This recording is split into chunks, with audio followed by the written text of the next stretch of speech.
Muy buenas noches, estimada. Muy buenas noches a todas las personas que se vienen conectando. Y bueno, primero que nada quería empezar por agradecer al CEFOCAP por la invitación, ¿no?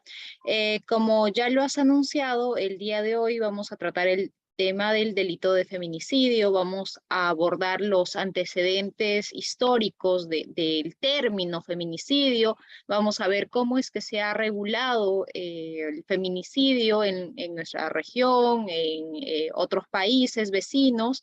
Vamos a ver cómo es que primero estuvo pensado el delito de feminicidio en nuestra legislación y finalmente vamos a pasar a analizar uno por uno los elementos del tipo penal objetivo y subjetivo, ¿no? Entonces, para empezar, voy a compartir las diapositivas que he preparado para la clase de hoy.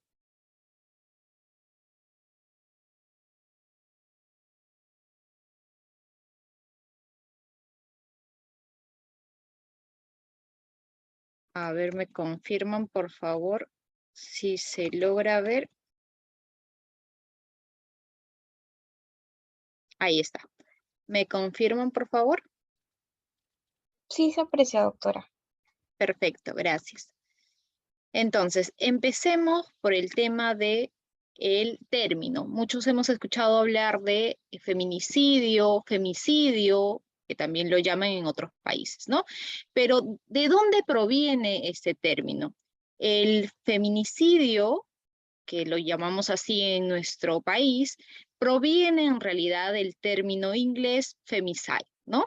Este término fue acuñado todavía en Reino Unido en el año 1801, 1800 más o menos, y se empleó para referirse a aquella situación en la que un hombre había matado a una mujer. Después de ello, el término cayó en desuso. Es decir, no volvió a ser empleado ni siquiera en documentos legales, ni siquiera en textos de repente antropológicos o sociales, etcétera, ¿no? No fue sino hasta los años 70 del siglo pasado, estamos más o menos hablando de 1970, 1971, 72, etcétera, que vuelve a usarse el término femicide. Sobre todo salta el término a raíz de varios movimientos feministas que se fueron armando, sobre todo en Europa, ¿no? Y la primera persona que de repente lo emplea de manera formal o escrita fue Diana Russell, ¿no? Diana Russell se dirigió en una especie de comunicación al Tribunal sobre Crímenes contra la Mujer en el año 1976 y a través de este término trató de hacer referencia a aquella situación de discriminación y violencia estructural que vivía la mujer, ¿no? Que era el Tribunal de Crímenes contra la Mujer. Era una especie de convención que se había armado por esos años y que reunía a distintas mujeres de distintos países, más de 40 países, para precisamente discutir todo el fenómeno que suponía la violencia contra la mujer, ¿no? Posteriormente, en el año 1992, Diana Russell y Jill Rodford lo definieron ya en un libro al feminicidio o feminicide en su lengua inglesa como el asesinato misógino de mujeres cometido por hombres. Pero después de ello, el término se fue de repente politizando un poco más, politizando en el sentido de que a través del feminicide trataban de denunciarse diversas formas de violencia y discriminación contra la mujer. Ya en nuestro contexto hablando es Marcela Lagarde quien emplea el término de feminicidio, ¿no? Y señala pues que el feminicidio no solamente se va a referir a la muerte de mujeres, sino a aquel fenómeno que supone la impunidad, que supone la violencia institucional y la falta de diligencia en cuanto a la investigación y prevención de este tipo de asesinatos que se cometían en contra de las mujeres, ¿no? Entonces, estamos hablando de los años 2000, 2005, 2010, es donde se empieza a criminalizar este tipo de fenómenos, ¿no? ¿Y cómo es que se vino tipificando en la región o en Latinoamérica? Existieron 2 o hasta 3 formas de tipificar el fenómeno del feminicidio o la muerte de mujeres, ¿no? Por un lado, tenemos las legislaciones que adoptaron una figura restrictiva del feminicidio, ¿no? Y concibieron que este delito se iba a cometer cuando se daba muerte a una mujer, pero cuando esta mujer había tenido una relación o seguía teniendo una relación de matrimonio o una unión de hecho con la persona que terminaba matando, ¿no? Es decir, que era necesario este elemento o necesaria esta circunstancia de tener o haber tenido una relación entre el agresor y la víctima, ¿no? Las legislaciones que podemos apreciar que tienen esta figura restrictiva son Costa Rica, también encontramos a nuestro vecino país de Chile, ¿no? Y existieron otras legislaciones en las que se adoptó una figura mucho más amplia del feminicidio, ¿no? Y se entendió en esas legislaciones que el feminicidio se iba a conceptuar o a tipificar como aquella muerte a una mujer por su condición de tal, y esto podía darse en el marco de una relación de desigualdad de poder entre hombres y mujeres, ¿no? Precisamente nosotros hemos adoptado esta figura mucho más amplia del feminicidio que no se restringe únicamente a supuestos en los que la víctima va a tener algún tipo de vínculo sentimental con su agresor, ¿no? Guatemala también ha adoptado esta forma de tipificar el delito de feminicidio de manera un poco más amplia, ¿no? Y también existen países como Bolivia que han tipificado el delito de feminicidio, pero sin, digamos, sin poner ningún tipo de restricción. Han establecido de que el feminicidio va a ser dar muerte a una mujer y no se exige ningún tipo de elemento adicional como nosotros lo solemos exigir o como lo exige en países como Costa Rica y Chile que han adoptado una figura restrictiva, ¿no? Entonces, hablando ya propiamente de nuestra legislación, vemos que el 2011, a través de la ley 29.819, es que por primera vez empezamos a adoptar nosotros el término de feminicidio, ¿no? Y a través de esta ley se modificó el delito de parricidio y se incorporó que se iba a entender cuando se daba muerte a una mujer, se iba a entender que esta situación o este fenómeno iba a ser conocido con el nombre de feminicidio, ¿no? ¿Qué es lo que decía en ese entonces el delito de parricidio? El que a sabiendas mata a quien es o haya sido su cónyuge, su conviviente o con quien esté sosteniendo o haya sostenido una relación análoga, y si la víctima del delito descrito es o haya sido la cónyuge o la conviviente del autor o estuvo ligada a él por una relación análoga, el delito tendrá el nombre de feminicidio. Obsérvese cómo en un primer momento de repente nosotros adoptamos una especie de figura restrictiva del delito de feminicidio porque considerábamos de que este fenómeno iba a ser parte del delito más genérico de parricidio y que por lo tanto tenía que haber esta especial situación de relación entre el agresor, ¿no? O el sujeto activo y la víctima o el sujeto o pasivo en este caso, ¿no? Pero posteriormente vino una primera modificación importante, esto se dio en julio del 2013 con la ley 30.068.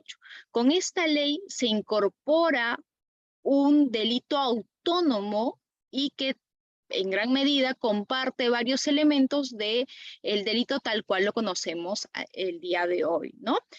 Con esta ley se incorpora el feminicidio ya como figura autónoma, se le extrae, digamos, del delito de parricidio y se empiezan a moldear elementos que van a permitir individualizar y distinguir el delito de feminicidio de otros tipos penales como el homicidio o como el parricidio, ¿no?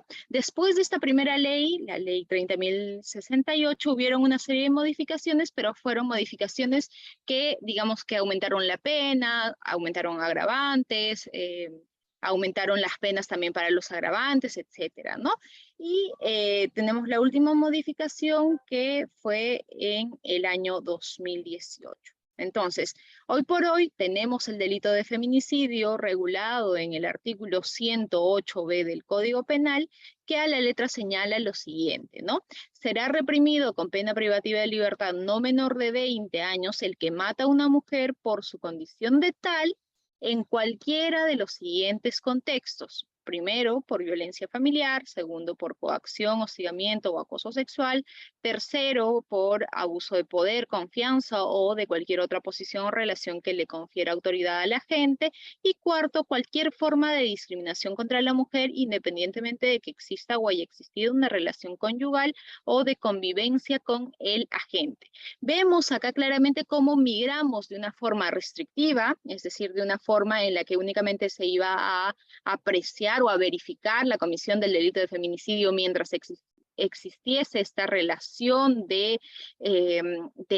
digamos, de ser una relación conyugal o de convivencia, etcétera, entre el agente y la víctima, para pasar a una figura mucho más amplia, donde se va a reprimir aquel comportamiento en el que se da muerte a una mujer, pero siempre y cuando sea por su condición de tal, ¿no? Y bajo determinados contextos. Pero, ¿qué quiere decir dar muerte a una mujer por su condición de tal? He ahí, digamos, que el meollo del asunto o la cuestión principal que nosotros debemos de definir para saber si nos encontramos frente al delito de feminicidio, ¿no? Pregunta para ustedes, para un poco hacer la clase mucho más amena. ¿Ustedes consideran que el referirse a por su condición de tal se entenderán por casos de misoginia o se entenderán que es cuando la gente tiene una situación, una condición de misoginia hacia las mujeres, es decir, de odio hacia todo aquello que sea femenino o hacia el género femenino, etcétera? A ver, ¿qué es lo que piensan ustedes? Los leo en el chat. Ahí nos pone Lucas Córdoba Alzamora, nos pone que sí considera que es misoginia. Juliana Ortiz nos pone también que sí, que es por un caso o una situación de misoginia, ¿no? Acá Edward nos pone cuando incumple un rol. Por ahí también Luna nos pone no. Edward estereotipado nos pone, claro. Otra persona pone sí, ¿no? Entonces todavía vemos que hay opiniones o posiciones que están contrapuestas, ¿no? Algunos consideran que sí se refiere a casos de misoginia, es decir, a casos de odio desmedido que un hombre pueda sentir hacia una mujer y que por eso llega a privarle de la vida, ¿no? Sin embargo, si nosotros conceptualizáramos únicamente al delito de feminicidio como casos en los que el hombre siente un odio desmedido por todo lo que es femenino o por todo lo que concierne a la mujer, de repente muchos casos quedarían en la impunidad, ¿no? Porque vemos que hay situaciones en las que más bien el agresor o el agente tiene una obsesión o muestra un amor, entre comillas, obsesivo por su víctima, ¿no? Es decir, que no la odia, sino que siente de repente demasiada exaltación, obsesión, siente un amor desmedido como para querer que la víctima sea suya, entre comillas, o sea, su pareja, o no se separe de él, etcétera, ¿no? Entonces, si nosotros solamente conceptualizáramos al delito de feminicidio como casos de misoginia, muchos de los casos que vemos en las redes, que vemos en la prensa, que vemos día a día, no se llegarían a sancionar a los agentes, ¿no? O a los sujetos activos por el delito de feminicidio, sino tendríamos que buscar otros tipos alternos. Precisamente en alguna clase, una persona que trabajaba en fiscalía me preguntó, doctora, ¿qué hacemos? Tenemos un caso en el que una persona ha matado a la persona que en realidad ni siquiera era su pareja, sino que habían salido un par de veces y después parecía que la mujer no había querido estar con él, entonces le dio muerte, ¿no? Pero en su evaluación psicológica, nos comentaba este participante, de que no salía que tenía un estado de misoginia o de odio hacia las mujeres. Entonces me decía, como no tiene una condición de misoginia, entonces en realidad no habría dado la muerte, no habría dado muerte a la mujer por su condición de tal, ¿no? Entonces vemos en este caso en concreto cómo el llevar únicamente a pensar que los casos de misoginia pueden configurarse como los únicos que pueden encuadrarse en el delito de feminicidio, nos llevaría a supuestos de impunidad. Entonces, seguimos con el problema. ¿Qué significa dar muerte a una mujer por su condición de tal? Para dar respuesta a esta interrogante, tenemos necesariamente que irnos a otros conceptos o evaluar otros conceptos que no necesariamente forman parte del derecho, ¿no? Entonces tenemos que ver los conceptos de sexo y de género, ¿no? ¿Qué viene a ser el sexo? El sexo viene a ser todas aquellas características biológicas, fisiológicas, anatómicas o incluso cromosómicas con las que hemos nacido nosotros y que van a servir para diferenciar a hombres de mujeres, ¿no? Por ejemplo, los varones usualmente, o el común denominador, es que tengan testículos, ¿no? Una mujer no nace con testículos. De igual manera, cuando los hombres van creciendo, se les presenta la manzana de Adán, ¿no? Que en las mujeres no suele aparecer, ¿no? Otra característica biológica o fisiológica que va que va a diferenciar a varones y mujeres es que las mujeres presentan las caderas anchas y menstruan, ¿no? Otros ejemplos podrían ser que la mujer es por lo general o es común que la mujer tenga hijos, se embarace, etcétera, ¿no? Entonces, estas características son las que con nosotros nacemos con ellas, ¿no? Entonces, eso va a diferenciar a un varón y a una mujer. Pero, ¿qué viene a ser entonces el género? El género, en contraposición al concepto de sexo, viene a ser aquellas características que social y culturalmente se atribuyen al hecho de ser varón o al hecho de ser mujer, o se atribuyen a lo que es femenino y a lo que es masculino. Es decir, mientras que con las características fisiológicas, biológicas que determinan el sexo nosotros nacemos, por el contrario, al hablar nosotros de género, ya hablamos de conceptos o características que nosotros hemos ido adquiriendo en nuestra interrelación social, ¿no? Es decir, son características que nosotros hemos aprendido a través de la educación o a través de la socialización. Los ejemplos de género que se suele identificar con lo femenino, que las niñas suelen ser más delicadas, suelen ser más sensibles, o los varones se caracterizan por ser más rudos o se caracterizan por tener vehemencia sexual, etcétera, ¿no? Entonces, una vez que hemos definido qué es el sexo y qué es el género, tenemos que pasar a lo que son los estereotipos de género. ¿Qué son los estereotipos de género para poder nosotros entender este elemento por su condición de tal? Vienen a ser aquellos prejuicios o aquellas preconcepciones que nosotros tenemos respecto de lo que tienen que hacer o cómo tienen que comportarse los hombres y mujeres para que sean socialmente considerados adecuados, ¿no? Para que su comportamiento sea socialmente considerado adecuado, ¿no? Pero, ¿qué es lo que sucede con estos estereotipos de género?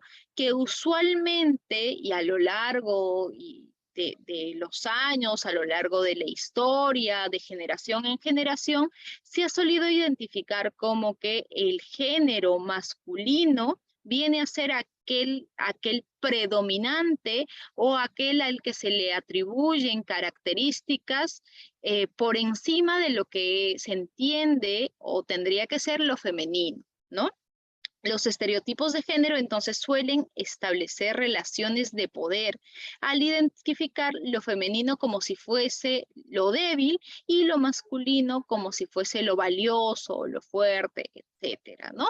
Y estas preconcepciones o estos prejuicios no están arraigadas únicamente en los varones, lo tenemos las mujeres, lo tenemos y de todas las edades, ¿no? Hablamos de madres, de hijas, de personas más pequeñas, hablamos de varones, adultos, varones que de repente son adolescentes o están ya en etapa adulta, etcétera, ¿no?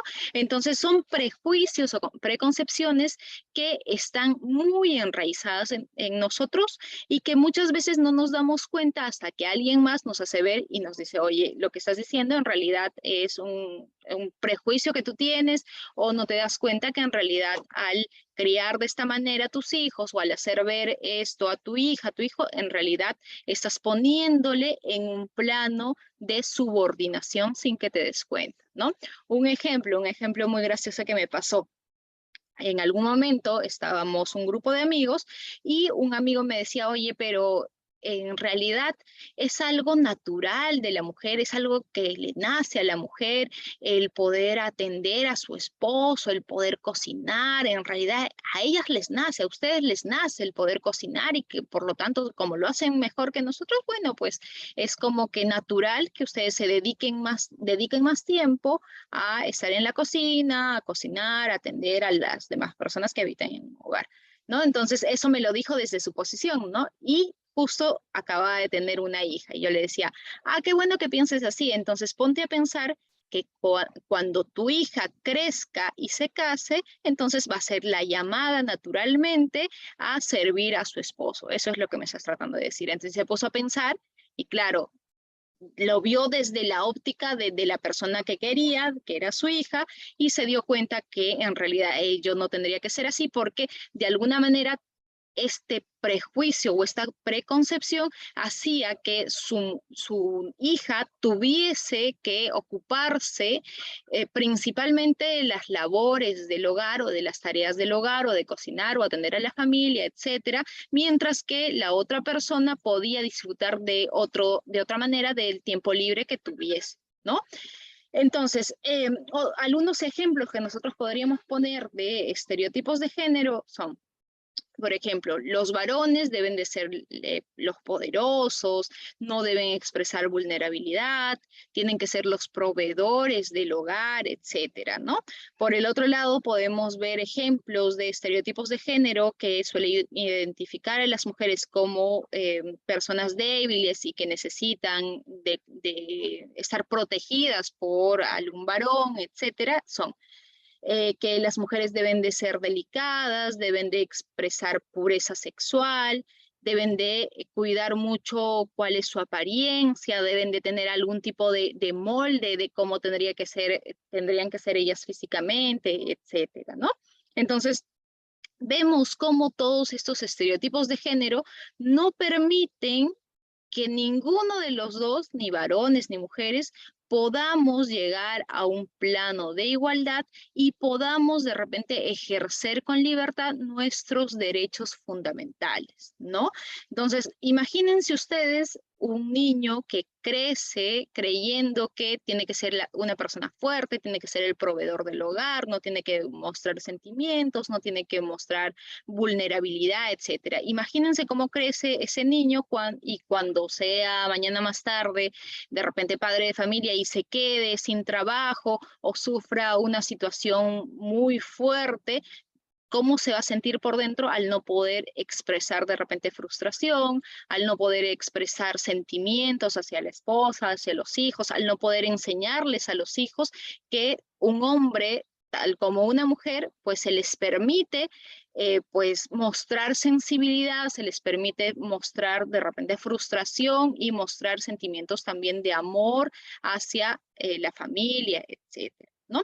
Entonces, ¿qué es lo que sucede respecto de las mujeres? Que estos estereotipos de género lo que hacen es que muchas veces se nos pongan mucho más obstáculos o mucho más trabas al momento de ejercer ciertos puestos de trabajo o ascender o de repente postular a un trabajo, etcétera, ¿no?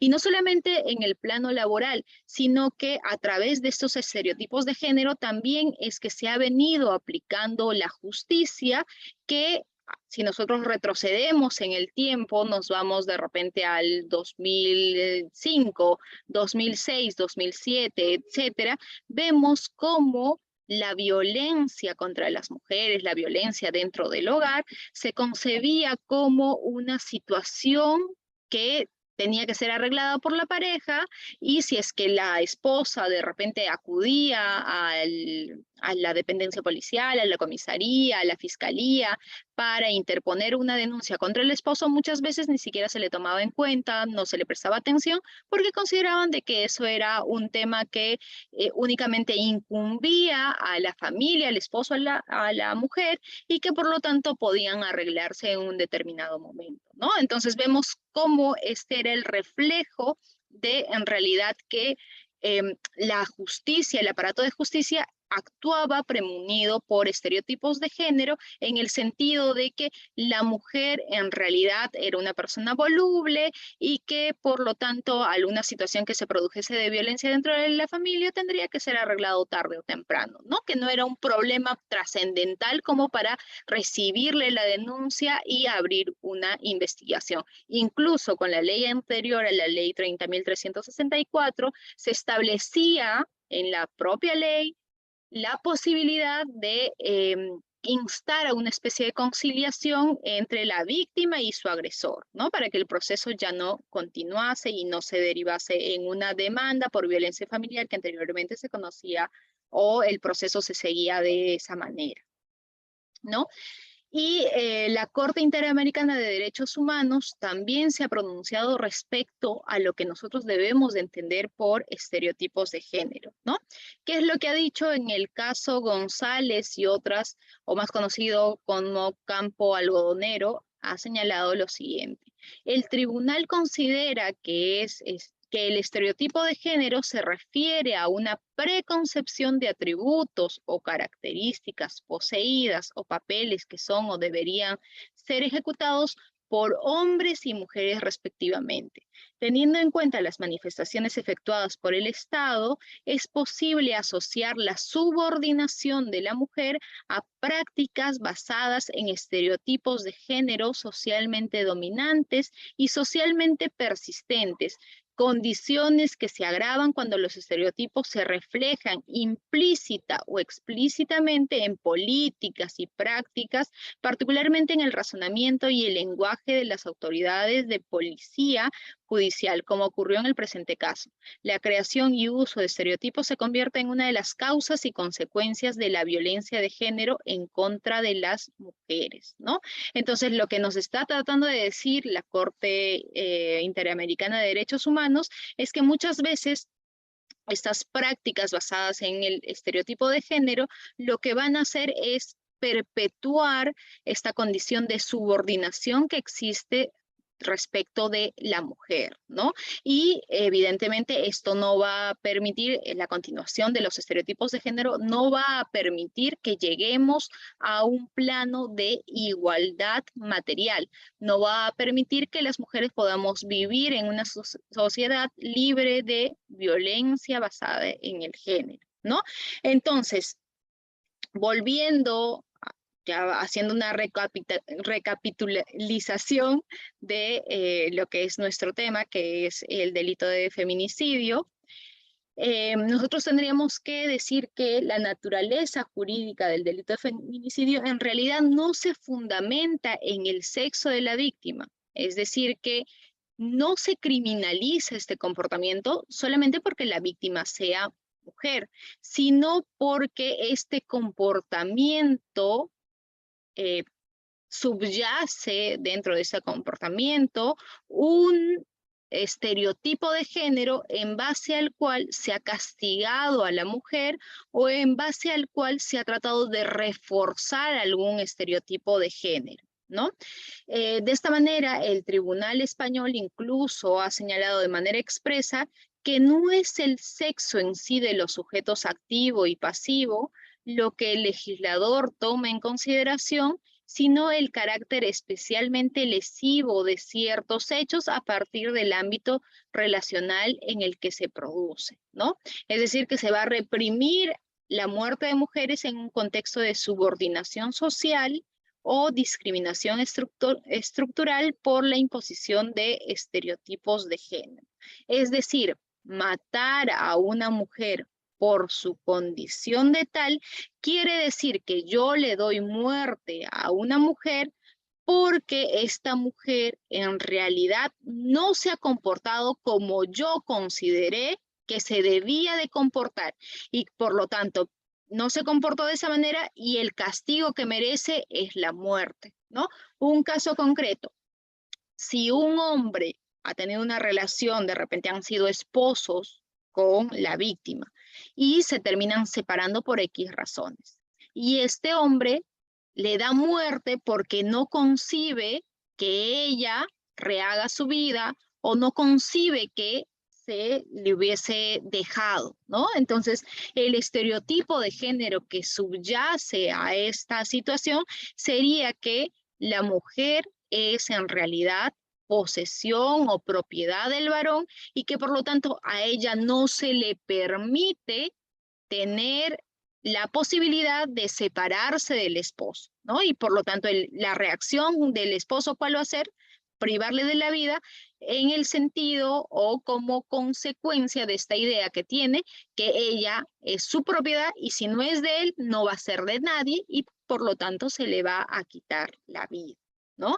Entonces, si es que se le da muerte a una mujer porque ha incumplido algún rol o alguna preconcepción que nosotros pensamos socialmente que tendría que tener, tendría que subsumirse esta situación en el delito de feminicidio, ¿no? Otros ejemplos, si se me ocurre que hay un padre que descubre que su hija es lesbiana y que por lo tanto de repente es un papá demasiado fundamentalista, es líder religioso, etcétera, y no soporta que su hija sea lesbiana, va y la mata haciendo ver de que ha sido en realidad un accidente o que ha sido un suicidio, etcétera, ahí estaríamos viendo que le está dando muerte a esta mujer por su condición de tal, porque no acepta que esta mujer no se haya comportado como en realidad tendría que comportarse y como la sociedad manda que se comporte, ¿no? Entonces ahí vemos que claramente hay un prejuicio o un estereotipo de género detrás de este comportamiento y por lo tanto podríamos concluir que se le ha dado muerte por su condición de tal, es decir, por aquella situación de discriminación estructural que existe contra la mujer que nos llevan a pensar que ella tendría que comportarse de acuerdo a los parámetros o cánones sociales que nosotros le imponemos, ¿no? Y en el recurso de nulidad número 453-2019 se ha ido adoptando ya esta concepción o este concepto de los estereotipos de género, ¿no? ¿Qué es lo que nos ha dicho en esta oportunidad la Corte Suprema? En ese contexto se debe entender por estereotipos de género, en palabras de la Corte Interamericana de Derechos Humanos, como preconcepciones de atributos o características poseídas o papeles que son o deberían ser ejecutados por hombres y por mujeres y resultan incompatibles con el derecho internacional de los derechos humanos, de modo que se debe adoptar todas las medidas para erradicarlos, ¿no? Entonces, hasta acá ha sido varios conceptos, de repente conceptos que no son propios del mundo jurídico. ¿Hay alguna pregunta antes de pasar a los contextos en los cuales se tendría que producir el delito de feminicidio? A ver, los leo, o de repente si alguien quisiera participar y le abrimos el micro.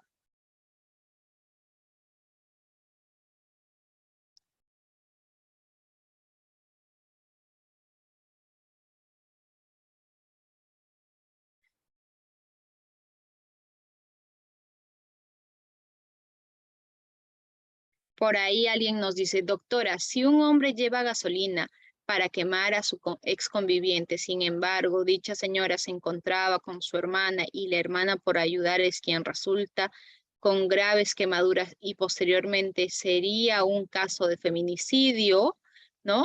Entonces, este caso suele identificarse como feminicidios conexos, ¿no? Es decir, cuando hay mujeres que están en la línea de fuego del agente o del agresor y que de alguna manera resultan también siendo víctimas del delito, ¿no? Entonces, acá se presta mucho para el debate, ¿no? Porque en realidad la hermana habría incumplido algún estereotipo de género como para que nosotros vemos, para que nosotros determinemos que se ha cometido o se le ha dado muerte por su condición de tal.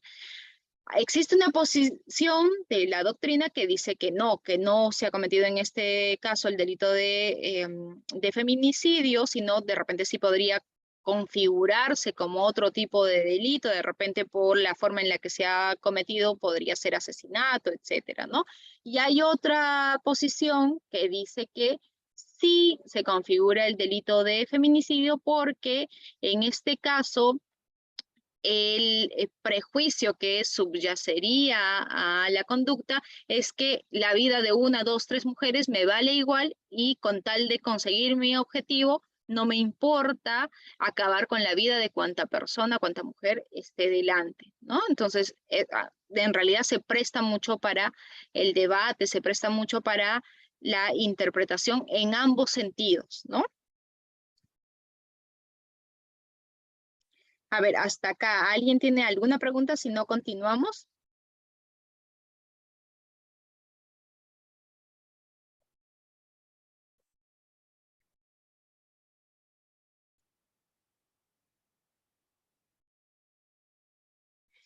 Acá me ponen, doctora, y en el caso de un menor infractor mata a su enamorada, ¿también se tipificaría como el delito de feminicidio? Tendríamos que ver si esta muerte, como en realidad no cometen delitos, ¿no?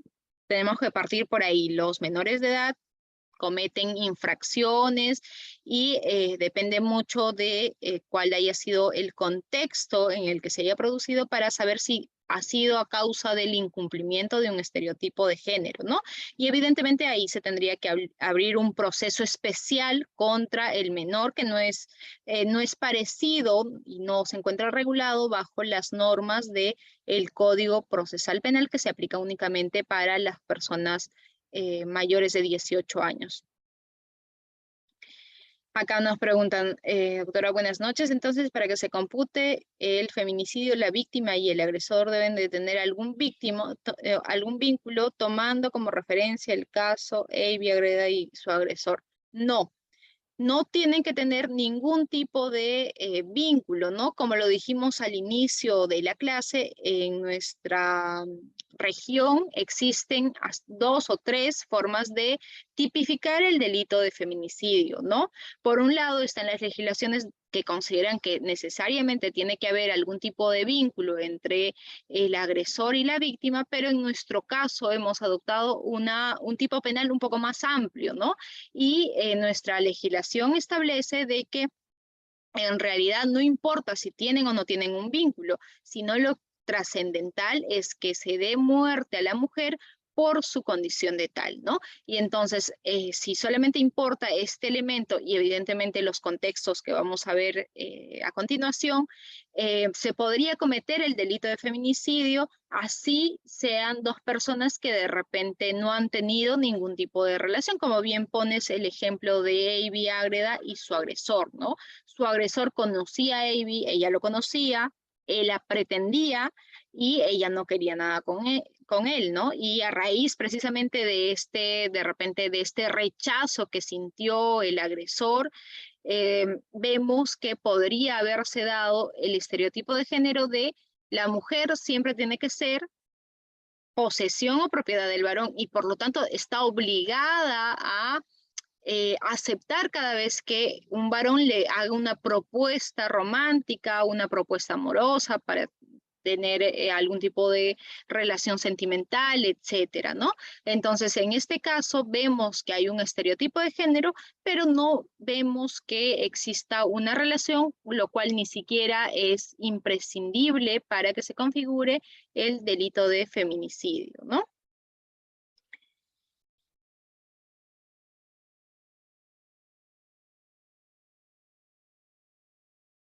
Acá nos ponen, si un hombre mata a su pareja, que es una lesbiana, pone por ahí, doctora, buenas noches. Si un hombre mata a su mujer, a su pareja, que es una lesbiana, ahí también podríamos ver que hay un delito de feminicidio, ¿no? Porque la mujer que es lesbiana en realidad estaría incumpliendo un rol que el esposo considera o la pareja considera que tendría que ser lo normal, lo correcto, lo socialmente aceptable, ¿no? Que es que una mujer solamente tenga afecto o tenga de repente tenga algún tipo de vínculo o qué sé yo, algún tipo de relación con el sexo opuesto, ¿no?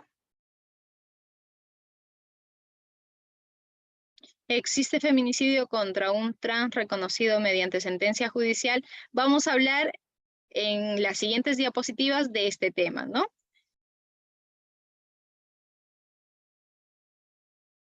También nos preguntan ahí, doctora, a ver, esta pregunta me parece muy interesante.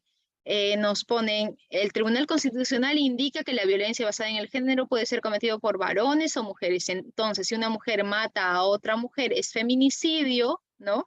Entonces, esa es la pregunta. Esa pregunta también la vamos a responder un poco más adelante porque analizamos el sujeto activo y el sujeto pasivo, ¿no? Entonces, continuamos. Hasta acá me parece que ha quedado todo claro. Hay una pregunta ahí de Edson Reupo. Por favor, si le pueden abrir el micrófono antes de continuar con la clase.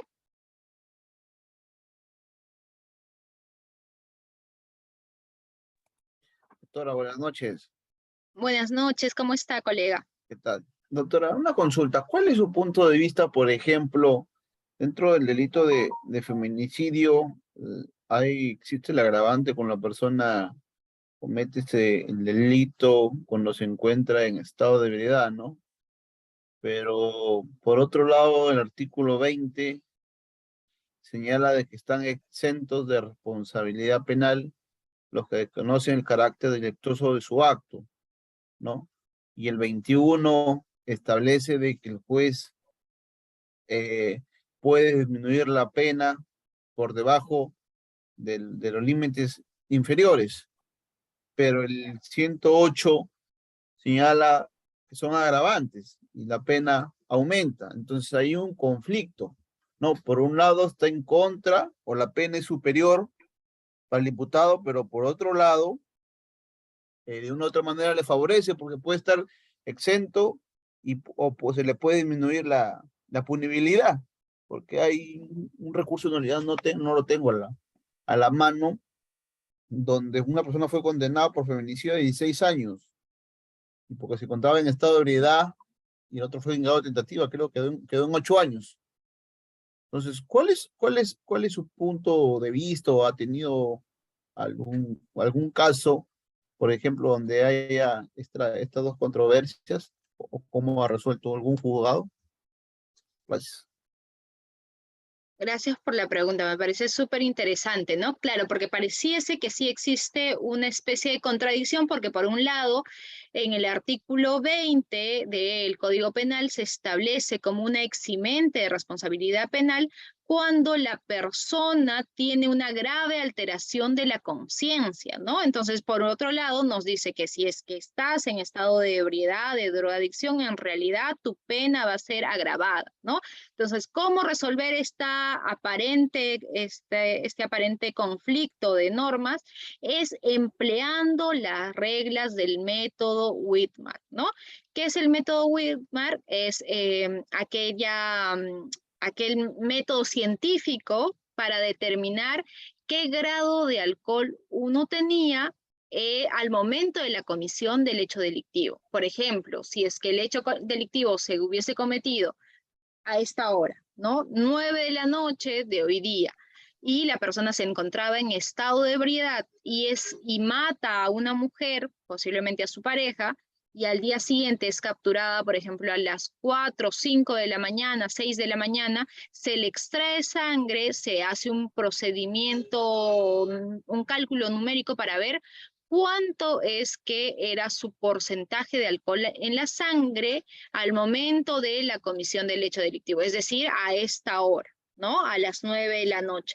Entonces, yo creo que en base a esos resultados, nosotros podríamos determinar si es que en ese momento, al momento de la comisión del hecho delictivo, el sujeto de repente estaba en tal grado de ebriedad que en realidad tenía una grave alteración de la conciencia en ese momento, es decir, que no podía entender el carácter delictuoso de lo que estaba haciendo, ¿no? Por lo tanto, tendría que aplicarse la eximente. Pero si estaba por debajo de ese rango, que me parece que es como 2.5 o 3.5, no recuerdo muy bien cuál es el rango, pero si estuviese por debajo de ese rango, quiere decir que esa persona todavía era consciente de lo que estaba haciendo y era consciente de las consecuencias de los actos que estaba cometiendo, ¿no? Por lo tanto, en esa circunstancia o en ese supuesto, sí se le tendría que aplicar un agravante. Entonces,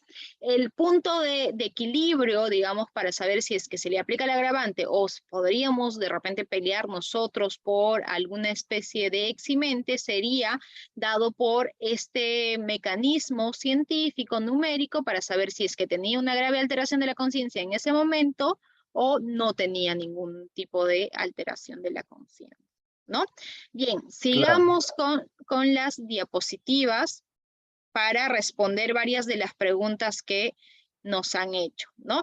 Entonces, pasemos a los contextos de la comisión del delito de feminicidio. Ya quedó establecido, ya quedó definido de que tenemos que hablar del delito de feminicidio cuando se le da muerte a una mujer por su condición de tal, y que este elemento de por su condición de tal quiere decir que se le ha causado la muerte porque esta mujer ha incumplido algún rol o algún preconcepto que socialmente entendía el agresor que debía de cumplir, ¿no?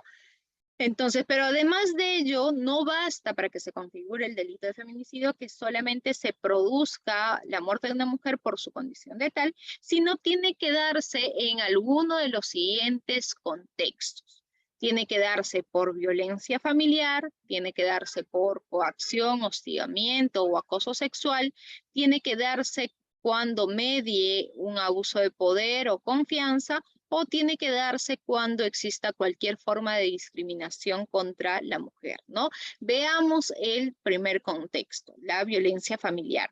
Si nosotros hablamos de violencia familiar, evidentemente vamos a tener que remitirnos a la ley 30.364 y a su reglamento para poder hacer el análisis de este elemento, ¿no? La violencia familiar quiere decir que es aquel contexto en el que se causa, de repente, lesiones o se causa algún tipo de afectación psicológica a alguno de los integrantes del grupo familiar, ¿no? Pero la característica particular para que se configure violencia familiar en los términos de la ley es que el agente tiene que tener una posición jerárquica de poder, o es decir, que la víctima, en otras palabras, viendo desde el lado de la víctima, tiene que tener una subordinación respecto de la posición del agente. Por ejemplo, si nosotros estuviésemos hablando de dos hermanos que viven cada uno en su casa, cada uno tiene su familia, etcétera, pero se están peleando por algún tipo de herencia, entonces en este caso no se configuraría un supuesto de violencia familiar, porque tendría que determinarse que en esta violencia o en este contexto existe o subsiste una relación asimétrica de poder.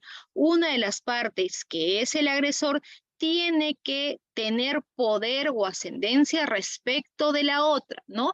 Pero por el contrario, por ejemplo, si se produciría una situación de violencia familiar cuando es el padre quien de repente está ejerciendo violencia física respecto de los hijos, ¿no? Porque evidentemente, si hablamos de hijos que son menores de edad, son muy pequeños, estos todavía no tienen poder como para repeler la agresión que se les está causando o de repente acudir a otro sitio, a vivir, independizarse, etcétera, ¿no? Entonces hay un poder entre el padre que va a ejercer la violencia y los hijos, ¿no? Entonces, necesariamente tenemos que ver en este contexto de violencia familiar que exista esta relación asimétrica de poder entre el agente que causa algún tipo de violencia física, psicológica, sexual, etcétera, y alguno de los miembros del grupo familiar, ¿no? Que evidentemente tenga una situación de subordinación respecto del agresor. También podría darse en contextos de coacción, hostigamiento o acoso sexual. La coacción, no podríamos nosotros de repente remitirnos o circunscribirnos únicamente a los supuestos de coacción conforme a cómo se regula o tipifica la coacción en nuestro Código Penal, sino coacción podría ser cualquier tipo de condicionamiento hacia la víctima que no es querida por ella, ¿no? Por ejemplo, un supuesto de coacción. Si no, no sé, si no accedes a tener de repente relaciones conmigo, pues yo voy a terminar denunciándote por algún tipo de delito. Entonces podríamos ver que no, de repente no se va a configurar el delito de coacción tal cual está regulado, ¿no? Por la finalidad lícita, pero sí se da un supuesto de coacción, es decir, de constreñimiento de la libertad o coacción, o mejor dicho, amenaza hacia la víctima, ¿no? También hablamos de los supuestos de hostigamiento o acoso sexual. El hostigamiento podría ser aquella situación en la que se molesta a la víctima, se persigue a la víctima con cualquier tipo de finalidad, no necesariamente tendría que ser una finalidad sexual, ¿no? Y el acoso, evidentemente, ahí sí es cuando se persigue a la víctima, se le sigue con fines sexuales, con fines de repente de acceder a ella sexualmente, tener algún tipo de relación, contacto de índole sexual, o que el agente incluso satisfaga algún apetito de índole sexual. Por ejemplo, la persigue constantemente a la víctima y quiere que ésta, no sé, se toque ella misma alguna parte del cuerpo y la amenaza para que así lo haga, ¿no? Entonces, en este supuesto, ni siquiera de repente existe algún tipo de contacto sexual, ni siquiera el agente ha tocado a la víctima en alguna parte de su cuerpo, pero sí le obliga que ella se haga sobre ella misma algún tipo de tocamiento sobre sus genitales, sus senos, etcétera, ¿no? Entonces, lo determinante de esto es que ese comportamiento es para que se satisfaga algún tipo de apetito de índole sexual de parte del agente. También podría darse el delito de feminicidio en un contexto de abuso de poder o confianza. El poder que nos dice, en este caso, la norma, podría ser un poder de facto o podría ser también un poder jurídico, ¿no? Un poder jurídico, de repente se ha establecido que yo tengo que tener la curatela o la tutela de niños que de repente no son mis hijos, podrían ser mis sobrinos y por X motivos, pues sus papás no pueden hacerse cargo de los niños, ¿eh? Entonces, la gente tiene bajo su cargo, bajo su poder, un poder de repente atribuido legalmente o judicialmente respecto de algún niño o alguna persona que la autoridad ha determinado, ¿no? O también podría ser un poder de facto, ¿no? Por ejemplo, los papás de una adolescente la dejan en la casa de los padrinos porque ellos tienen que ausentarse o ellos de repente trabajan en otra ciudad y no tienen con quién dejar a la adolescente, ¿no? Entonces, en este caso se daría un poder de facto, pero también podría ser una situación de abuso de confianza. De repente yo hospedé en mi casa a algún amigo que yo consideraba una buena persona, una persona cercana, con valores, etcétera, y aprovechando que yo no tenía algún tipo de repercusión o de repente no tenía algún tipo de desconfianza de parte de esta persona abusa de esta confianza que yo le he dado y termina cometiendo el delito de feminicidio, ¿no? Entonces, tendría que darse este contexto para que nosotros podásemos verificar todos los elementos del delito. Y la norma también ha tratado de repente, abarcar todos los casos posibles, ¿no? Abarcar todos los casos posibles y ha señalado de que podría darse el contexto de cualquier forma de discriminación contra la mujer. Podría darse una forma de discriminación contra una mujer que de repente no sé, tiene otro idioma, es quechua hablante, de repente es extranjera o de repente tiene alguna condición o que de repente sufre de algún tipo de discapacidad. O podría ser el caso de que es portadora de algún tipo de enfermedad de transmisión sexual, o de repente es una mujer que ha sido detenida o está privada de su libertad, etcétera, ¿no? Entonces, podría darse por cualquier forma de discriminación contra la mujer, y estas formas de discriminación no necesariamente se da como uno de los factores el hecho de que sea mujer, sino se añaden otros factores como ser portadora de VIH, de repente estar privada de su libertad, etcétera, ¿no? Entonces tendría que darse cualquier tipo de este contexto, cualquiera de estos contextos para que nosotros podamos verificar la comisión del delito de feminicidio. Ahora bien, pasemos, y para absolver de repente las consultas que hicieron previamente, pasemos a analizar los elementos objetivos y subjetivos del tipo penal, ¿no? Primero partamos del bien jurídico protegido. ¿Cuál creen ustedes que será el bien jurídico protegido? A ver, los leo así rapidito en el chat.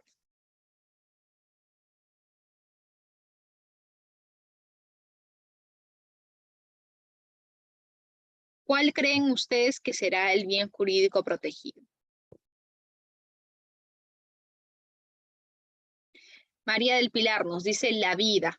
Ángela Araujo nos dice la vida también, ¿no? Precisamente el principal bien jurídico que se va a afectar por el delito de feminicidio, evidentemente, es la vida. Se le priva del derecho de la vida, se le priva del proyecto de vida también que esta persona, esta mujer tenía, ¿no? Sin embargo, no es el único bien jurídico que se afecta. Por eso es que vamos a decir que el delito de feminicidio es un delito en realidad pluriofensivo, ¿no? Porque además de la víctima, perdón, de la vida de la víctima que se ha quebrantado, también se está quebrantando la igualdad material. ¿Por qué se está quebrantando la igualdad material? Porque en realidad el agente está considerando de que la mujer tiene un estatus de inferioridad respecto de él y que por lo tanto él es el amo y señor para decidir si esta mujer vive o si esta mujer muere, ¿no? Entonces, por eso es que se dice que vamos a afectar nosotros la igualdad material, porque mientras siga habiendo supuestos de violencia contra la mujer y supuestos de feminicidio, que es el último eslabón de la violencia contra las mujeres, nosotros vamos a entender de que no hemos llegado en realidad a una sociedad igualitaria, porque todavía se sigue considerando de que hay una tercera persona que muchas veces es nuestra propia pareja o personas de nuestro propio entorno, que consideran que nosotros tenemos o no tenemos la igualdad de condiciones que ellos y que por lo tanto tendrían que tener el derecho de disponer de nuestra propia vida, ¿no? Y matarnos. Pero además de ello, también se van de repente lesionar otros bienes jurídicos. Pongámonos a pensar nada más la situación traumática que viven las personas dependientes de esta mujer que va a ser asesinada, ¿no? O contra quien se va a cometer el delito de feminicidio. Pongámonos a pensar en los niños que van a quedar. Muchas veces son los propios padres quienes privan de la vida a las madres de los niños. Entonces, ¿cómo crecen esos menores? Sin ambos padres, porque por un lado, la mamá va a estar, ya va a haber fallecido o va a estar muerta, mientras que el padre va a afrontar un proceso judicial y va a pasar muchos años en prisión, ¿no? Peor aún, piénsese en la situación, y hemos visto casos terribles en los que el delito de feminicidio se va a cometer frente a los propios hijos, ¿no? Se va a cometer frente a la vista de los hijos, o se va a cometer incluso en el mismo ambiente en el que vivían papá, mamá e hijos, ¿no? Entonces, ¿cómo van a crecer esos niños recordando que en ese ambiente fue que su papá le privó de la vida a la mamá, ¿no? Por eso es que se dice que también se suele afectar la salud mental de todas las personas que están alrededor de la víctima, ¿no? Principalmente los menores o de repente los hijos de la propia víctima. Y hablando del sujeto activo y pasivo, evidentemente el sujeto activo tiene que ser un varón, ¿no? Un varón que haya cometido esta conducta de privarle de la vida o quitarle la vida a una mujer, ¿no? Sin embargo, solo será el varón, pues existen dos posiciones, ¿no? De repente una posición que ya está adquiriendo mucho más fuerza últimamente, ¿no? Anteriormente la Corte Suprema, ya lo vamos a ver un poco más adelante, establecía de que únicamente el varón podía ser el único sujeto activo de la comisión del delito de feminicidio.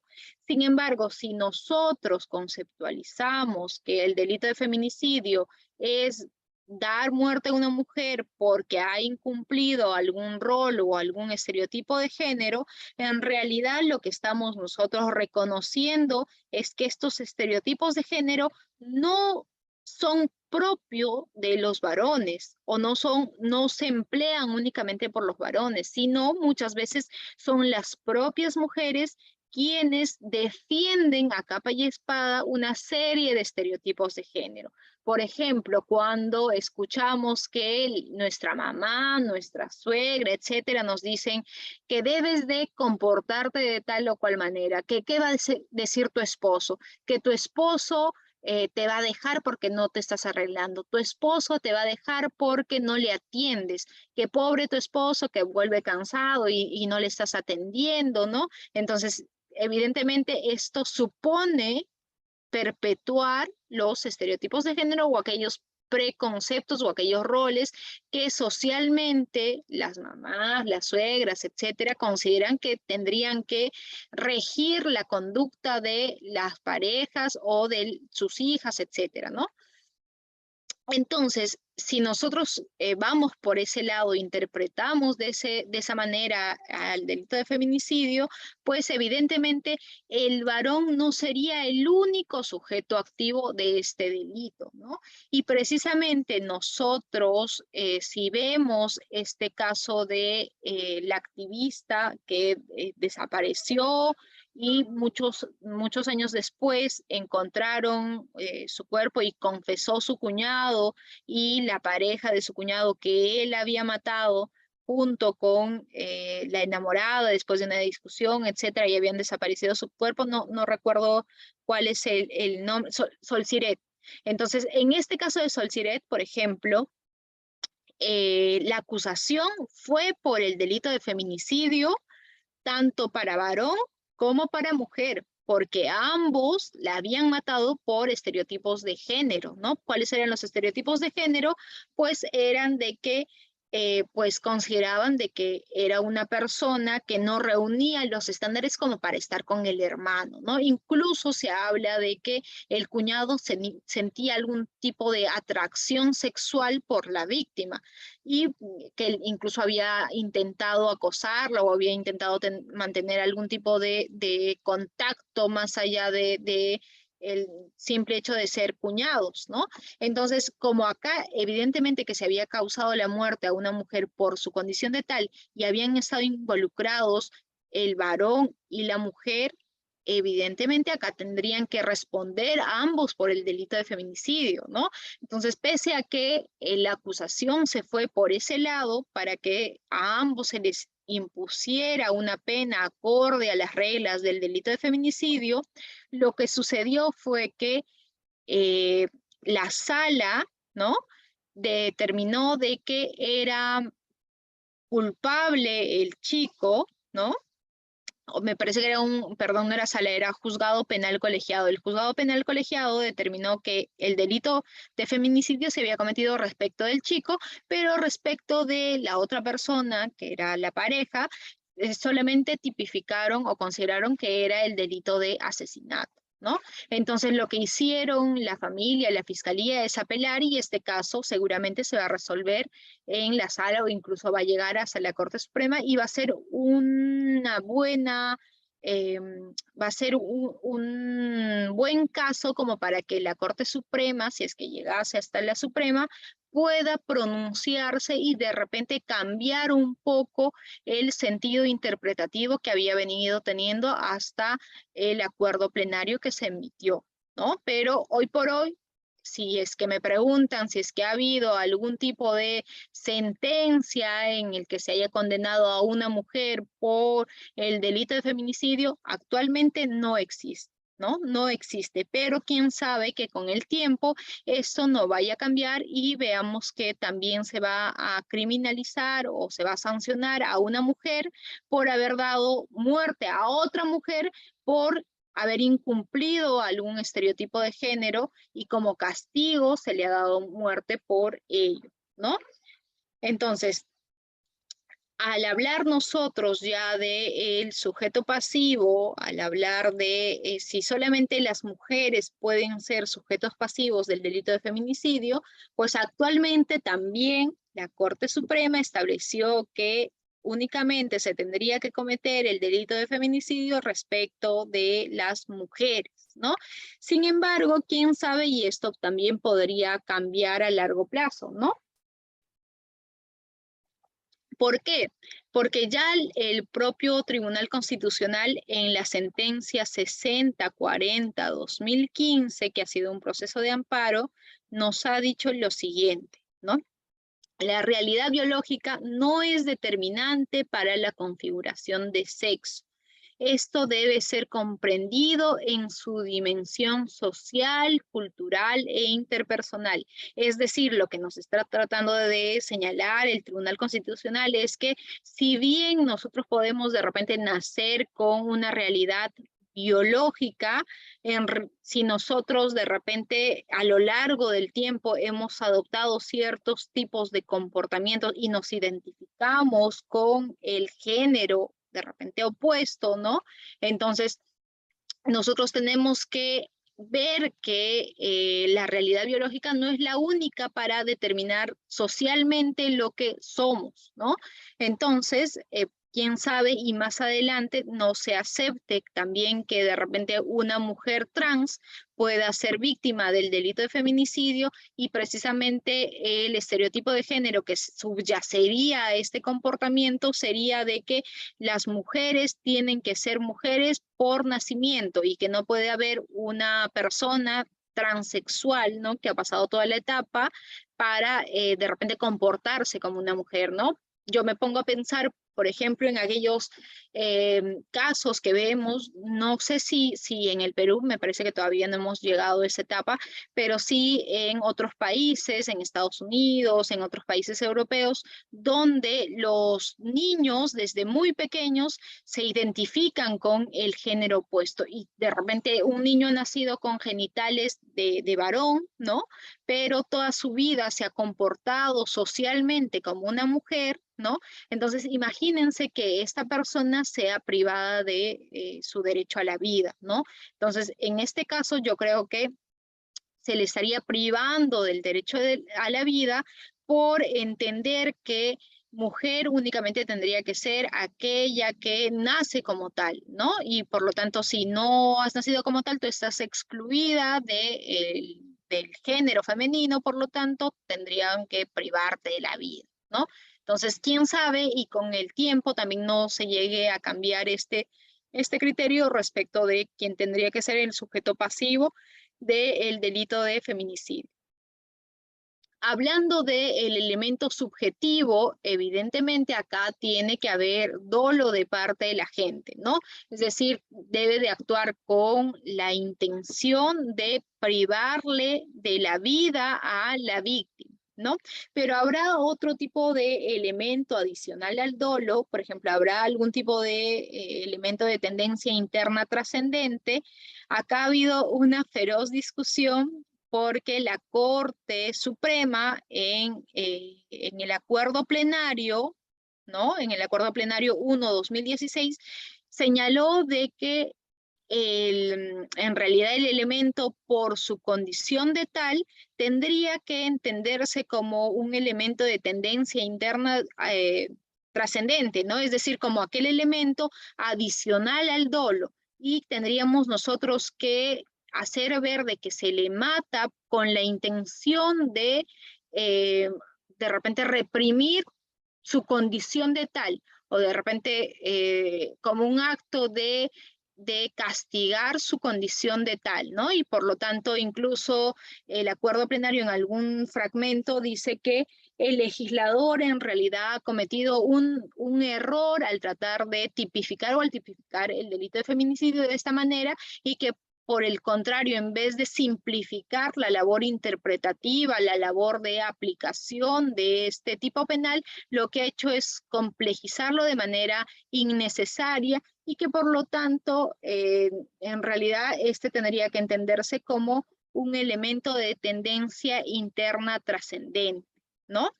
Entonces, pero nosotros, bueno, y particularmente yo me acojo a aquella parte de la doctrina que señala de que en realidad por su condición de tal es parte del elemento objetivo, y como parte del elemento objetivo nosotros tendríamos que buscar en los propios hechos para determinar si es que nos encontramos frente a un delito o frente a la sanción o frente a la reacción por el incumplimiento de un estereotipo de género, o nos encontramos frente a cualquier otro tipo de evento que no necesariamente va a encuadrarse en el delito de feminicidio, ¿no?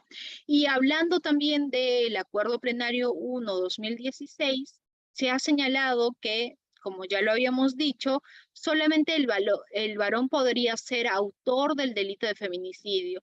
La Suprema considera de que es imposible o es ilógico que sea una propia mujer quien tenga aversión por su propio género y por lo tanto mate a otra mujer, ¿no?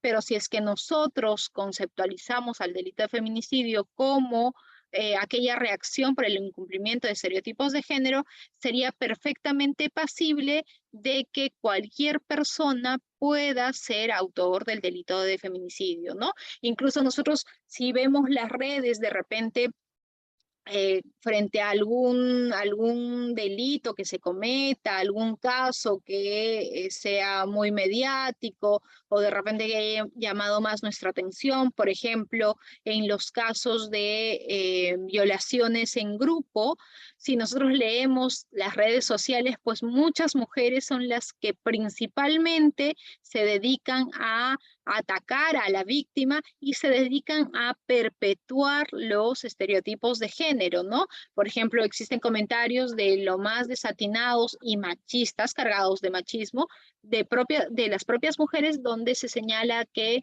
pues una mujer no debiera de estar a esas horas, no debiera estar con tantos hombres, no debiera de vestirse de esa manera, que ella misma se lo ha buscado, que dónde están sus padres, ¿no? Entonces siempre tratando de hacer ver de que se tendría que reprimir a la mujer, o en realidad la violación ha sido como una consecuencia a este comportamiento inadecuado que ha tenido la propia víctima, en vez de ponernos a pensar de que el único culpable o los únicos culpables en un caso de violación sexual siempre van a ser los agentes o aquellas personas que cometen la violación sexual, ¿no?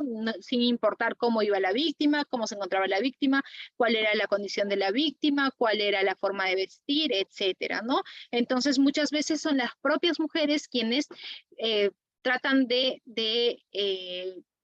perpetuar los estereotipos de género, y es más, discuten esta posición y tratan de repente humillar a otras mujeres que no piensan igual que ellas, ¿no? O que no siguen estos patrones de comportamiento. El mismo hecho de, pues, de repente entre mujeres, insultarnos o tratar de adjetivos muy fuertes a otra mujer que de repente goza de algún tipo de libertad sexual como lo haría cualquier hombre, también nos hace ver que las mujeres somos una de las principales personas, o las que principalmente tratamos de perpetuar los estereotipos de género, ¿no?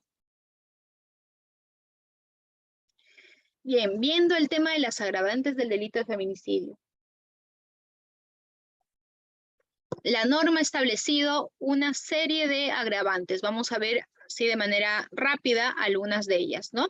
La agravante número 1 es cuando, o se va a verificar cuando la víctima sea menor de edad o adulta mayor. Evidentemente que si es una mujer que tiene 9, 10, 11 años, o es una persona que ya tiene 70, 80 años, es mucho más reprochable este delito por la misma condición de la víctima, que no puede resistir el ataque que está recibiendo de parte de su agresor, ¿no? Imagínense una niña de 10 años, una niña de 12 años, no va a poder repeler la agresión que se está ejerciendo sobre ella. De igual manera, es mucho más difícil que una persona adulta mayor, por su misma condición ya física, la misma condición física en la que se encuentra, es más difícil que esta persona pueda repeler la agresión o los golpes o las lesiones de las cuales está siendo víctima por parte de su agresor. Por eso es que se tipifica o se intenta dar un adicional de pena cuando se comete el delito en estas circunstancias, ¿no? También podría agravarse la pena cuando la víctima se encuentre en estado de gestación. La razón de ser de esta agravante es que no solamente se va a privar la vida de la propia víctima, de la mujer, ¿no? Que es una vida humana independiente, sino también se está privando otro derecho de vida dependiente, ¿no? Digamos, del feto, o digamos de aquel ser que se está formando dentro del vientre de la madre, ¿no? Entonces, por eso es que incluso se agrava el delito.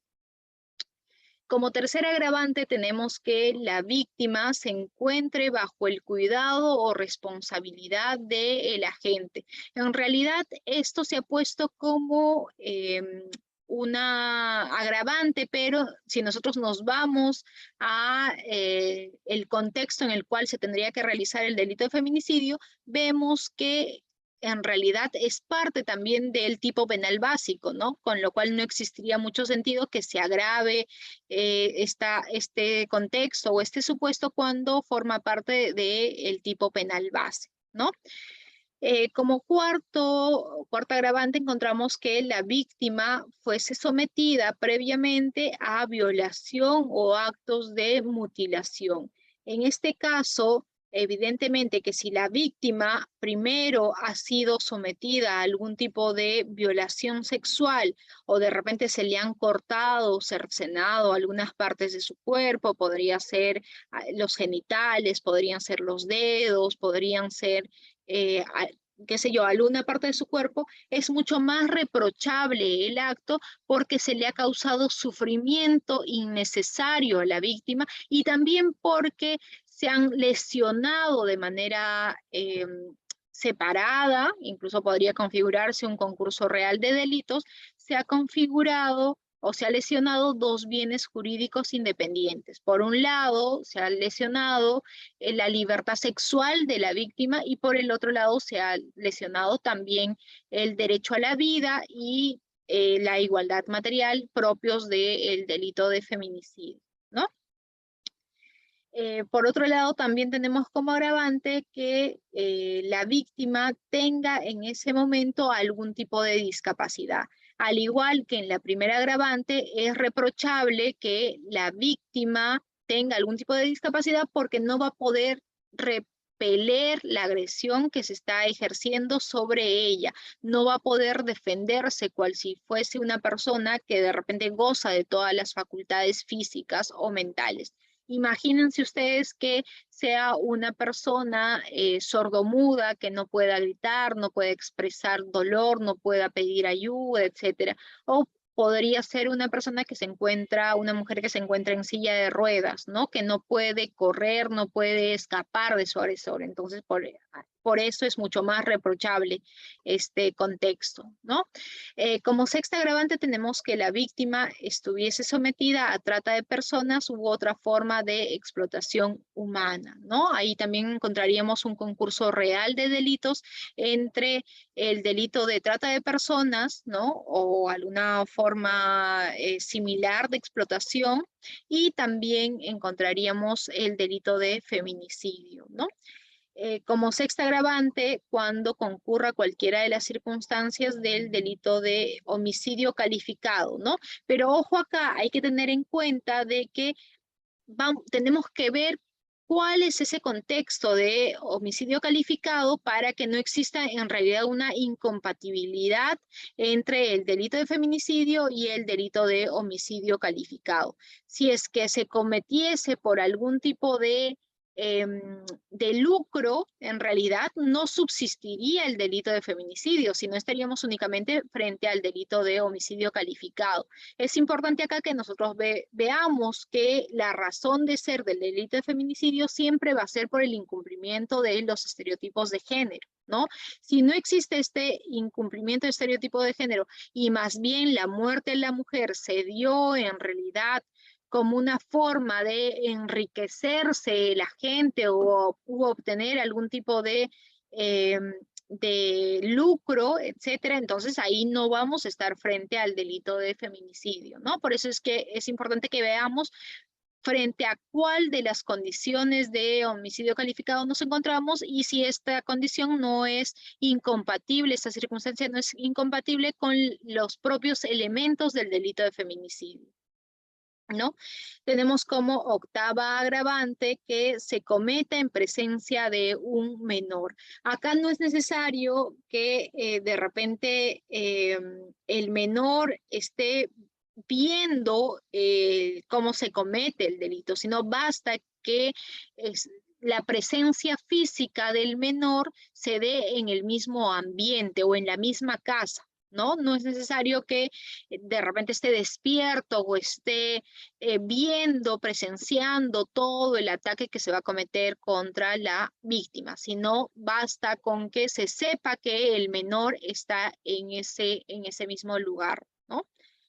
Y finalmente tenemos como agravante que el agente esté en estado de ebriedad o drogadicción, que es precisamente lo que nos comentaba el colega que habló hace un momento, que señalaba que de repente existía algún tipo de contradicción entre el artículo 20, que nos habla de eximentes de la responsabilidad penal, y el artículo o la agravante que vemos en el numeral 9, ¿no? Sin embargo, ya explicamos de que tendríamos acá que analizar si es que nos encontramos frente a una situación en el que el agente en realidad ya ha perdido su capacidad de percepción y de determinarse conforme a esa percepción, es decir, está sufriendo de una grave alteración de la conciencia, o si es consciente de lo que está realizando y de repente el alcohol o la droga solamente ha funcionado para inhibir ciertas restricciones que pueda tener, ¿no? Evidentemente que cuando una persona, todos cuando consumimos alcohol, nos desinhibimos, ¿no? Es decir, nos despojamos de ciertos tabúes, de ciertas restricciones morales o íntimas que nosotros podamos tener, ¿no? Por eso es que se establece que esta va a ser un agravante, porque se entiende que se ha dado valor de repente el agente antes de cometer el delito y por lo tanto ha consumido alguna droga o alguna sustancia para entrar en un estado de ebriedad, ¿no? Pero este estado en el cual se encuentra el agente no debe de ser tal como para privarle de entender del carácter delictuoso, ¿no? De sus actos.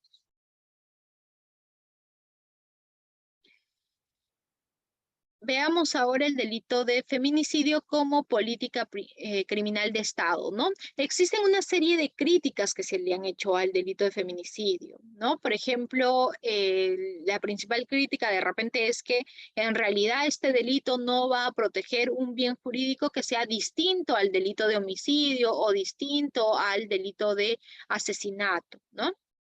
Sin embargo, lo que nosotros podríamos decir frente a esta crítica que se le hace es que en realidad nosotros, al tipificar el delito de feminicidio, no solamente estamos cumpliendo con obligaciones internacionales que ha asumido el Estado peruano en la lucha contra la violencia que se realiza contra la mujer, ¿no? Sino que nosotros también estamos tratando de erradicar aquellos paradigmas o aquellos prejuicios que le impiden a la mujer el poder llegar a una igualdad material o el poder gozar con total libertad de sus derechos y libertades fundamentales, ¿no? Por eso es importante que nosotros tengamos un delito de feminicidio en nuestra legislación. También se señala como crítica que en realidad se estaría violando el derecho a la igualdad y se estaría violando el principio de culpabilidad. Sin embargo, podríamos replicar que en realidad la ruptura de la neutralidad formal atiende a la realidad y al contexto sociocultural, ¿no? Es decir, nosotros tenemos que romper esa igualdad, entre comillas, porque igualdad en realidad formal ante la ley, porque no hemos llegado a un plano de igualdad material. En otras palabras, y a manera de ejemplificarlo, si nosotros nos ponemos a pensar, por ejemplo, en el derecho laboral reconoce que podemos ser de repente iguales ante la ley, pero en el plano material siempre el empleador va a tener un poder de decisión respecto de el destino laboral, valga la redundancia, del trabajador. Y por lo tanto, la ley trata de proteger al trabajador, ¿no? Establece mínimos, establece varios derechos de, por ejemplo, poder negociar colectivamente con el empleador, etcétera, ¿no? Entonces, si nosotros reconocemos esta situación en el derecho laboral, evidentemente que no existiría ningún tipo de violación a algún principio de igualdad al establecer normas para proteger a la parte débil de la relación. Lo mismo sucede en el delito de feminicidios, en realidad en nuestro contexto de violencia contra la mujer y los integrantes del grupo familiar, ¿no? Principalmente hablando de la mujer, si es que nosotros reconocemos que las mujeres todavía no hemos llegado a un plano de igualdad material, por mucho de que la norma nos establezca que todos somos iguales, que tenemos las mismas responsabilidades, los mismos deberes, en el plano práctico ello no ocurre, ¿no? Y muchas veces las mujeres nos vemos limitadas en nuestro derecho porque de repente actuamos en base a lo que la familia establece, la sociedad establece, nuestro esposo nos dice, nuestros padres nos dicen, etcétera, ¿no? Entonces todos estos tabúes, estas normas que se nos imponen socialmente hacen que nosotros no podamos gozar de nuestra libertad de derechos o nuestras libertades fundamentales, ¿no? Por lo tanto, es necesaria esta ruptura de la neutralidad formal para tratar de establecer ciertas normas que tiendan a proteger a la, entre comillas, a la parte más débil y para que esto pueda llegar a un plano de igualdad material. Si es que mañana más tarde logramos como sociedad erradicar la violencia contra la mujer y erradicamos algún tipo de muerte de las mujeres por su condición de tales, evidentemente va a estar de más que se tipifique este tipo de comportamientos, ¿no? Y de repente tendremos que incluso derogar el delito de feminicidio, ¿no? Y otra de las críticas que se suele hacer a la criminalización de este delito es que se podrían emplear un agravante general como motivos discriminatorios, es decir, que podríamos nosotros englobar el feminicidio en algún tipo de delito de homicidio, asesinato, etcétera, a través de una agravante y que no es necesario que este delito tenga entidad propia o sea visto de manera independiente en nuestro Código Penal, ¿no? Sin embargo, hay que tener en cuenta que este delito comunica a la gente que se ha cometido un daño severo contra, en realidad, la vida de las personas y también trata de hacer ver al agente y a la sociedad de que los estereotipos de género y aquellas circunstancias de subordinación respecto de las mujeres ya no tienen cabida en nuestra sociedad actual, ¿no? Y que por lo tanto cualquier comportamiento que suponga alguna forma de violencia contra la mujer tiene que ser criminalizado. Ese es el mensaje que le estamos dando a la familia de la víctima, a la gente y al conglomerado social, ¿no? De que en realidad no podemos seguir amparando y aceptando la ejecución o la imposición de estereotipos de género, ¿no? Otra crítica es que el derecho penal no puede prevenir un problema estructural como la violencia de género, ¿no? Y que en realidad este es un mecanismo mediático de control social. Evidentemente, si es que nosotros tratamos solamente de criminalizar ciertos comportamientos, tratamos de agravar las penas, esto no va a funcionar si es que no viene aparejado de políticas educativas que se apliquen en distintos ámbitos de nuestra vida y que nos enseñen desde muy pequeños a valorar a las mujeres, a los varones, a respetarnos entre varones, entre mujeres, a enseñar de que pues todos tenemos derechos y responsabilidades dentro de la familia, que todos tenemos derechos y responsabilidades dentro de la sociedad, ¿no? Y no por el hecho de ser mujeres, en realidad merecemos algún tipo de castigo por la forma como actuamos, cómo nos vestimos, cómo nos desarrollamos, cómo nos comportamos como madres, como esposas, etcétera, ¿no? Entonces, esto no va a funcionar si es que efectivamente no venimos aparejados de una política educativa que nos enseñe el respeto mutuo y sobre todo que nos enseñe a respetar la libertad de las mujeres y entender que las mujeres tenemos tanto como los hombres lo tienen, las mujeres tienen derecho a decidir sobre sus cuerpos, sobre sus futuros, sobre sus carreras, etcétera.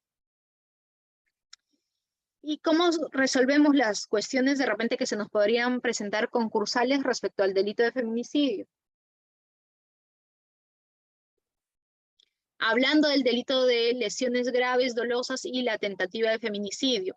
Pues acá tendríamos que ver el animus, o bueno, tendríamos que intentar determinar de acuerdo a la situación concreta, las circunstancias en las que se desarrolla el delito, si en realidad se actuó, la gente actuó con un animus vulnerandi, es decir, con un animus de simplemente lesionar a la víctima, o de repente tenía un animus necandi, que es el ánimo ya de matar, ¿no?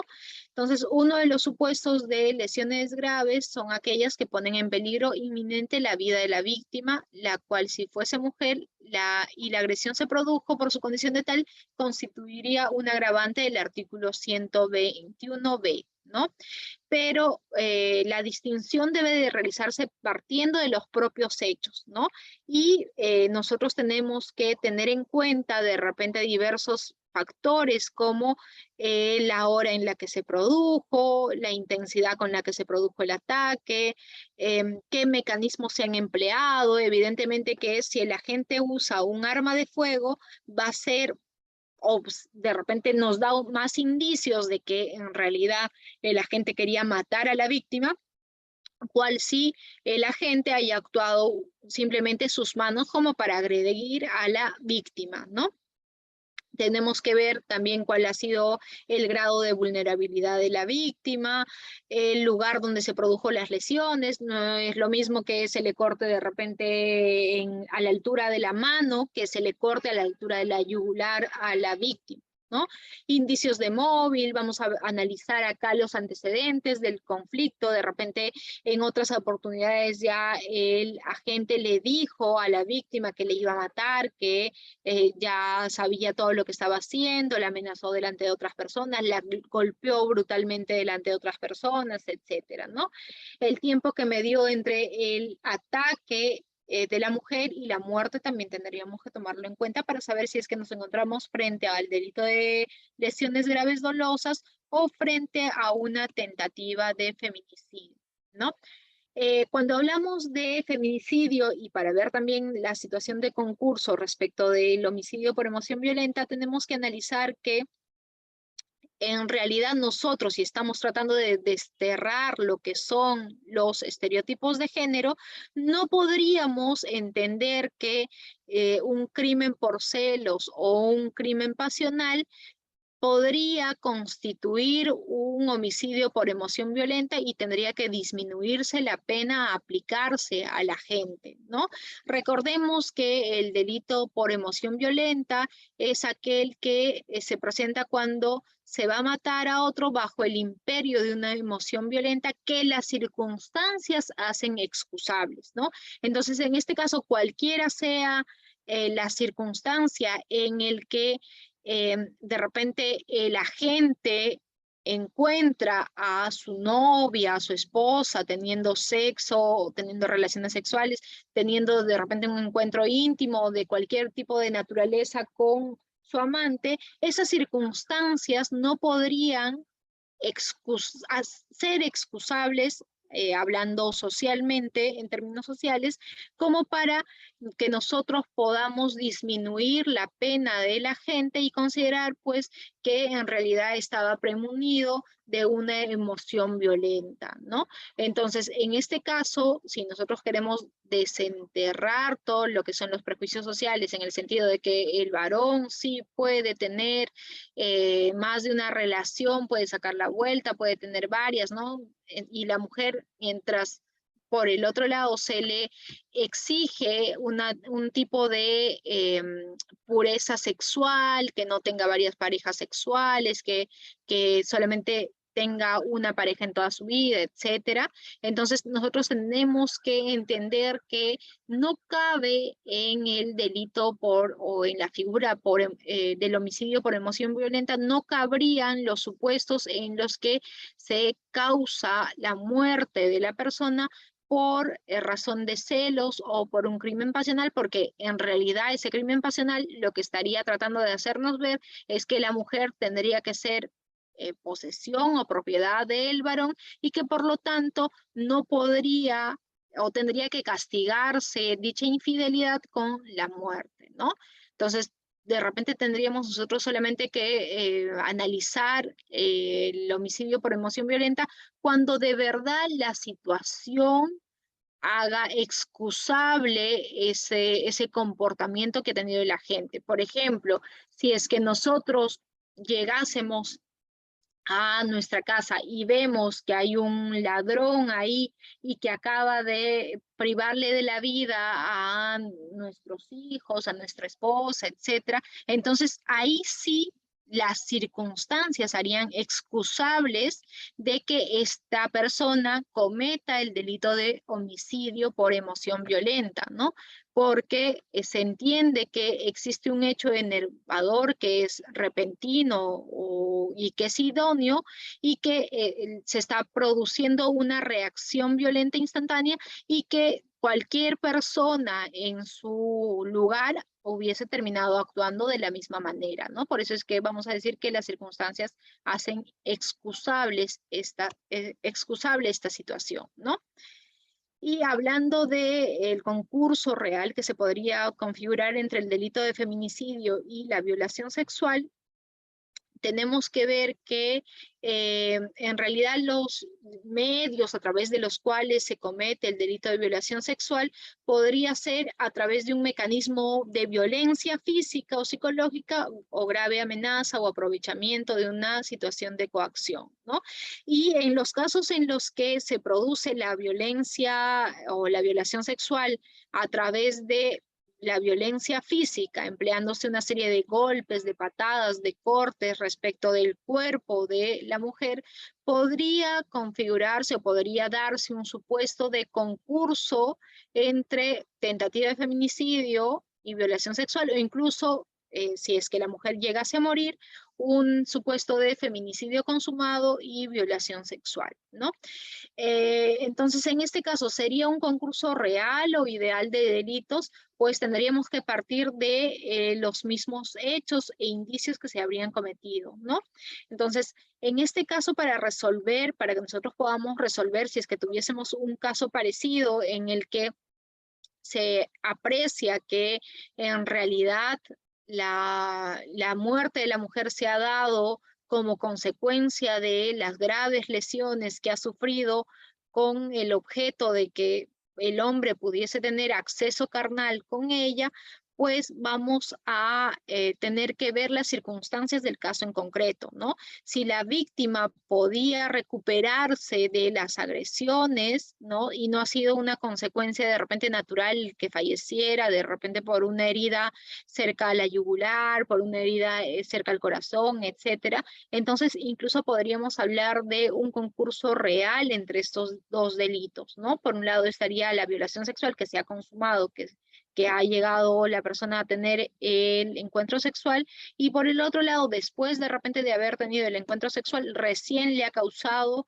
la herida punzocortante cerca a la yugular o cerca al corazón, que ha hecho que esta mujer pierda la vida. Con lo cual estaríamos hablando de dos delitos independientes, dos delitos que lesionan bienes jurídicos independientes, ¿no? Pero todo va a depender de cuáles son los hechos, cuáles son los indicios que se aportan al mismo proceso, ¿no? Y hablando del recurso de nulidad 203/2018 Lima, también la Suprema nos ha dicho en el quinto considerando que al respecto se ha establecido en la jurisprudencia y en la doctrina determinados presupuestos que van a permitir deducir la intención del sujeto, entre los que se puede destacar el uso de instrumentos mortales. Claro, como ya lo dijimos, no va a ser lo mismo que el agente se valga de sus manos o se valga de repente de un arma letal que podría ser un arma de fuego, etcétera, ¿no? Las circunstancias conexas de la acción. ¿Qué es lo que sucedió previamente a la acción? ¿Hubieron amenazas? ¿Hubieron ya indicios que nos harían ver de que la gente en realidad buscaba matar a la víctima, privarle del derecho a la vida a la víctima?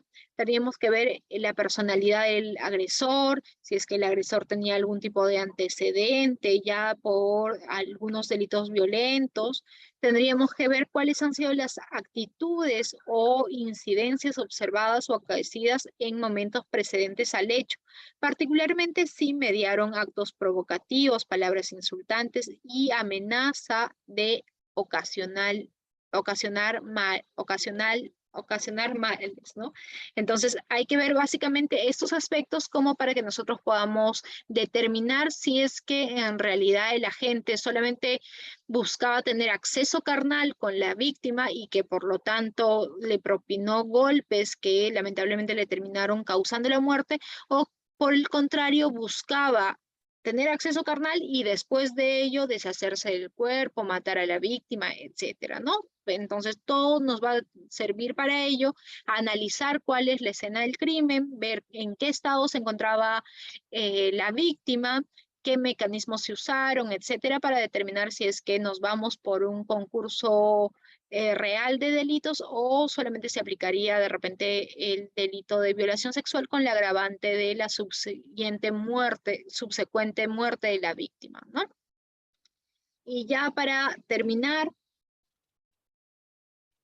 les traigo un caso práctico, ¿no? María y Juan son esposos. Mientras volvían de una reunión de amigos, fueron emboscados y heridos de muerte por Roberto, con la finalidad de robarle su auto. Ambos esposos fallecieron camino al hospital. ¿Qué delito se habría cometido respecto de María y qué delito se habría cometido respecto de Juan? A ver, los leo en el chat.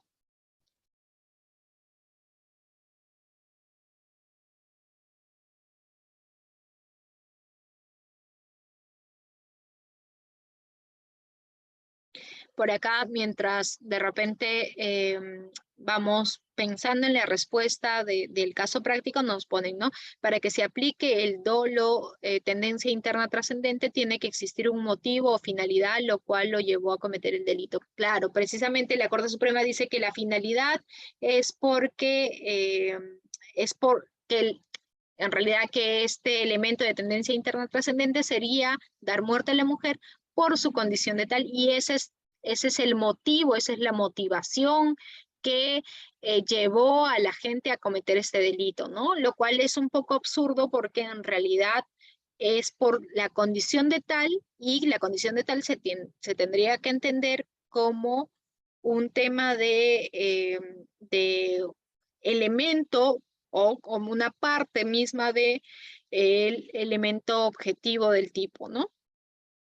Por ahí, a ver, ya nos empiezan a responder, ponen homicidio doloso. ¿Hay alguien que considera que se habría cometido respecto de María el delito de feminicidio? A ver, los leo en el chat.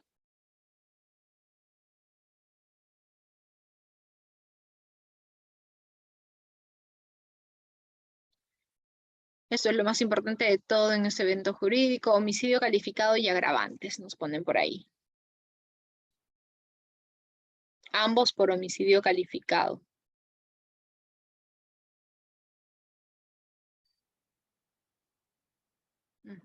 Yo creo que con esto ha quedado claro, ¿no? Es evidente que si es que en realidad el agente ha actuado por lucro o ha actuado por obtener algún tipo de ventaja o ha actuado para robarle a la víctima, como en este caso, no estamos frente al delito de feminicidio, porque lo importante, lo determinante no es que la víctima sea mujer, sino lo determinante es que se le haya privado de la vida por su condición de tal, es decir, que se le haya privado de la vida porque en realidad esta mujer ha incumplido algún rol que tenía que tener o no ha actuado de la manera como el agente esperaba que la víctima actuase y por lo tanto se le da muerte, ¿no? Entonces, me parece que ha quedado claro con este caso práctico y en realidad cuando veamos un hecho similar, que esperemos que cada vez sean menos, ¿no? Tenemos que determinar si es que de verdad subsiste ahí algún elemento no solamente de estereotipos de género, sino de subordinación o perpetuación de la subordinación respecto del agente y la víctima, ¿no? Como para que nosotros podamos determinar si es que nos encontramos frente al delito de feminicidio o nos encontramos frente a otro tipo penal, como en este caso que sería el de homicidio calificado, ¿no?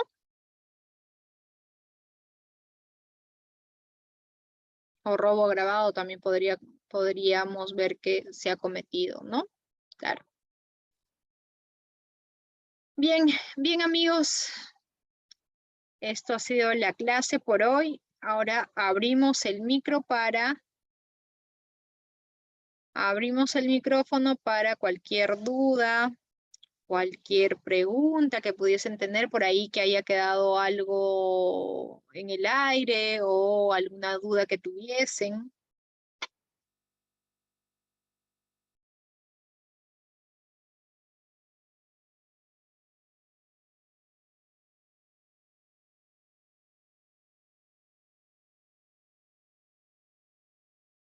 Hola, doctora, ¿se me escucha?